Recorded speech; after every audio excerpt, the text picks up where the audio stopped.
Hi everyone, কেমন আছো তোমরা সবাই? বলো, অনেকদিন পর তোমাদের সাথে দেখা হলো।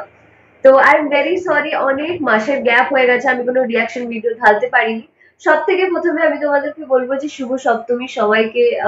সবার দুর্গাপুজো খুব ভালো কাটুক, খুব মজায় কাটুক। আমাদের মুম্বাইতে তো কোনো দুর্গাপুজোর কোনো নামগন্ধ নেই কোথাও। মানে আছে ছোট ছোট ছোট ছোটই মূর্তি বসেছে, আর কোনো খাওয়া দাওয়া নেই, কোনো জমজমাট নেই, গ্যাদারিং কোথাও হচ্ছে না। কিন্তু কলকাতাতে বাকি জায়গায় সব হচ্ছে। তো তোমরা খুব মজা করো, আমি তো মজা করতে পারছি না, ভেরি আনফর্চুনেট। বাট ইয়েস, তোমাদের দুর্গাপুজোটা খুব ভালো কাটুক, অনেক অনেক দুর্গা মা তোমাদেরকে ব্লেসিংস দিক। আর সবাই ভালো থাকো, সুস্থ থাকো। তো হ্যাপি সপ্তমী। অ্যান্ড যেটা বলছিলাম যে আমি এত মাস ধরে আমি যে রিয়াকশন ভিডিও কেন বানাতে পারছিলাম না, কেননা আমি কিছু আলাদা কাজেও ইনভলভ হয়ে গেছিলাম। মানে আমি যেহেতু কন্টেন্ট ক্রিয়েটার, আমার ইনস্টাগ্রামের জন্য অনেক কন্টেন্ট বানানো ছিল, তো সেইখানেই আমি বেশি টাইম দিয়ে দিয়েছি। তোমরা দেখেছো হয়তো যে আমি সব ডান্স ভিডিওস আমি ঢালতাম ইউটিউব শর্টসে। তোমাদেরকে ডান্স ভিডিওস গুলো কেমন লাগতো, do let me know in the comment section. তো ফাইনালি আজকে আমি এসে গেছি আর একটা গানের রিয়াকশন, আর সেটাও শাকিব খান। শাকিব খানকে আমি এতদিন খুব মিস করেছি। শাকিব খানের অনেক গান ছিল যেটা আমি এখনো দেখিনি, বা ইউনো সত্যি সত্যি মিস করেছি। তোমরা বলো যে শাকিব খানের এখন নতুন কি রিলিজ হচ্ছে, আমি তো সেটা জানতে চাই। So do let me no এখন আর কি নতুন নতুন নিয়ে আসবে শাকিব খান। সো আজকে যে গানটার আমি রিয়াকশন দেবো, সেই গানটা আমাকে একজন রিকোয়েস্ট করেছে রিয়াকশন দেওয়ার। তোমাদের এত কমেন্ট ভরে গেছিল যে মানে আমি sorry, I am very very sorry, আমি সবার কমেন্ট করতে পারিনি। বাট অন্য থেকে একজন আমাকে কমেন্ট করেছিল যে তোর প্রেমেতে এই গানটার রিয়াকশন দেবে। সট্টা সট্টা মনে হয় মুভিটার নাম, সট্টা মুভির গান। আর জেমস আছে, শাকিব খান আছে, পাওলি ধাম আছে। মানে পাওলি ধাম যে শাকিব খানের সাথে বই করেছে সেটা আমি প্রথমবার জানলাম। তো দেখি কেমন লাগছে দুজনকে। আর ইয়েস, তো রিয়াকশনটা শুরু করা যাক, না কোনো বক বক বেশি না করে। আমি অ্যাকচুয়ালি এতদিন কিছু বলিনি তোমাদেরকে, এতদিন তোমাদের সাথে কথা হয়নি বলে কথা সব জমে গেছে। তো নন স্টপ আমি বলেই যাচ্ছি, চলো রিয়াকশনটা শুরু করা যাক।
মানে শাকিব খানের অ্যাক্টিং এরকম ভাবে অ্যাক্টিং তো আমি কোনো মুভিতে দেখিনি। এত সুপার ছিল, আমার মনে হয় ও কোনো গ্যাংস্টার, আমার মনে হয় লাস্টে শাকিব খান এই ফিল্মটাতে মরে যায়, এরকম কিছু হবে মনে হয়। ফিল্মটার গানটা শুনে আমার আমার কিউরিওসিটি বেড়ে গেল ফিল্মটা দেখার। তো তোমরা তোমাদের মধ্যে কেউ দেখেছো এই ফিল্মটা? ফিল্মটার নাম মনে হয় সট্টা, রাইট? তো কেমন লেগেছে তোমাদের কি ফিল্মটা? এই ফিল্মটা কি দেখার মতন? মানে এই ফিল্মটা দেখে সময় টাইম স্পেন্ড করা যাবে ভালো? Do let me know in the comment section, তাহলে আমি নিশ্চয়ই এই ফিল্মটা দেখবো। আর এটাতে একটু আলাদা মেকআপও দিয়েছিল, একটু ডিফারেন্ট লাগলো শাকিব খানকে দেখতে, ভালোই লাগলো। আর পাওলি দামের সাথে মুভি করেছে, মানে এটা তো আমি প্রথমবার আমাকে কেউ বললো যে পাওলি দামের সাথেও একটা মুভি করেছে, সেই গানটা, সেই মুভির গানের একটা রিয়াকশন দাও। তাই আমি বললাম হোয়াট, সিরিয়াসলি? এই গানটার যে অরিজিনাল লিঙ্ক আমি আমার ডিসক্রিপশন বক্সে প্রোভাইড করে দেবো, তো তোমরা নিশ্চয়ই গিয়ে চেক করবে। আর একটা কথা তোমাদের সাথে বলার ছিল যে আমার নিজের মাসি আছে, মানে আমার মামার নিজের বোন আছে, তার একটা ইউটিউব চ্যানেল আছে যে ডেইলি ব্লগস দেয়, ভীষণ ভালো ভালো ভিডিওস বানায়, মানে তোমরা খুব রিলেট করতে পারবে রিয়েল লাইফের সাথে। তো ডেইলি ব্লগস কেমন হয়, কোথায় সে যাচ্ছে, কোথায় কি করছে, সবকিছু তোমাদের সাথে শেয়ার করে, মানে ইউটিউবের অডিয়েন্সের সাথে শেয়ার করে। তো তোমরা যদি চাও তাহলে আমার মাসির চ্যানেলটাকেও সাবস্ক্রাইব করে দিতে পারো। তোমরা তাহলে আমার ব্যাপারে আরো একটু বেশি জেনে যাবে যে আমার কটা মাসি আছে, তারা কিরকম, তাদের ব্যাপারে আর একটু বেশি ডেপথ আমার ব্যাপারে ওভারঅল জানতে পেরে যাবে। সো আমার মাসির যে চ্যানেলটা আছে সেই চ্যানেলটার লিংক আমি আমার ডিসক্রিপশন বক্সে প্রোভাইড করে দেবো, নিশ্চয়ই গিয়ে চেক করবে। আর হ্যাঁ, সাবস্ক্রাইব করতে তো একদম ভুলবে না। ভীষণ ভালো ভিডিওস বানাই, তোমরা নিজের পার্সোনাল লাইফের সাথে খুব ভালোভাবে রিলেট করতে পারবে। চেক করে নিও একবার, আর সাবস্ক্রাইবও করে দিও, আমার আমার খুব ভালো লাগবে। আর কোন কোন শাকিব খানের গান আছে, do let me know in the comment section. Shakib খানের আলাওয়া আর কোন কোন অ্যাক্টর আছে তাদের গান আমি দেখলে ভালো লাগতে পারে আমার, হ্যাঁ না? তো do let me know in the comment section. আর কোন কোন আরো ভালো ভালো শাকিব খানেরও ফিল্মস আছে যেটা আমার মানে দেখলে ভালো লাগবে, আপু তুমি এই গানটা, এই ফিল্মটা দেখো, তোমার অনেক ভালো লাগবে। তো এরকম কিছু আমাকে নিশ্চয়ই জানাবে কমেন্ট সেকশনে, আর আমার মাসি চ্যানেলটাকে সাবস্ক্রাইব করবেন। Thank you so much for watching. তোমাদের সব পুজো ভালো কাটুক, তোমরা খুব ভালো থাকো। আর লাইক করে দিও, শেয়ার করে দিও বেশি বেশি করে, আর ফ্রেন্ডস এন্ড ফ্যামিলির সাথে শেয়ার করে দিও, তাদেরকেও বলে সাবস্ক্রাইব করতে, আমার অনেক হেল্প হয়ে যাবে। Thank you so much for watching. ভালো থাকবেন, ভালো রাখবেন। বাই বাই, দেখা হচ্ছে আমার নেক্সট ভিডিওর সাথে।